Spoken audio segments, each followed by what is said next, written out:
Israeli-based company called Amdocs that generates the computerized records and billing data for nearly every phone call made in America. As Carl Cameron reported, U.S. investigators digging into the 9/11 terrorist attacks fear that suspects may have been tipped off to what they were doing by information leaking out of Amdocs. In tonight's report, we learned that the concern about phone security extends to another company founded in Israel that provides the technology that the U.S. government uses for electronic eavesdropping. Here is Carl Cameron's third report. The company is Comverse Infosys, a subsidiary of an Israeli-run private telecommunications firm with offices throughout the U.S. It provides wiretapping equipment for law enforcement. Here's how wiretapping works in the U.S. Every time you make a call, it passes through the nation's elaborate network of switchers and routers run by the phone companies.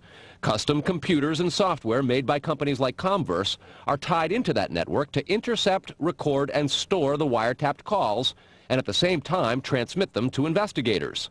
The manufacturers have continuing access to the computers so they can service them and keep them free of glitches.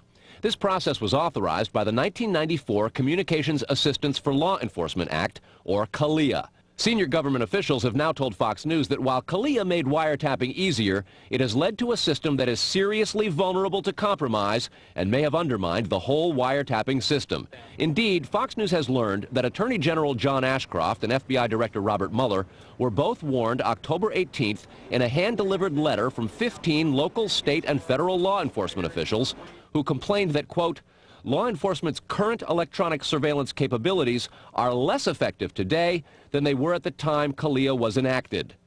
Comverse insists the equipment it installs is secure, but the complaint about this system is that the wiretap computer programs made by Comverse have in effect a back door through which wiretaps themselves can be intercepted by unauthorized parties. Adding to the suspicions is the fact that in Israel, Comverse works closely with the Israeli government and under special programs gets reimbursed for up to 50% of its research and development costs by the Israeli Ministry of Industry and Trade. But investigators within the DEA, INS, and FBI have all told Fox News that to pursue or even suggest Israeli spying through Comverse is considered career suicide. And sources say that while various FBI inquiries into Comverse have been conducted over the years, they've been halted before the actual equipment has ever been thoroughly tested for leaks. A 1999 FCC document indicates several government agencies expressed deep concerns that too many unauthorized, non-law enforcement personnel can access the wiretap system. And the FBI's own nondescript office in Chantilly, Virginia, that actually oversees the CALEA wiretapping program, is among the most agitated about the threat. But there is a bitter turf war internally at FBI. It is the FBI's office in Quantico, Virginia that has jurisdiction over awarding contracts and buying intercept equipment. And for years they've thrown much of the business to Comverse.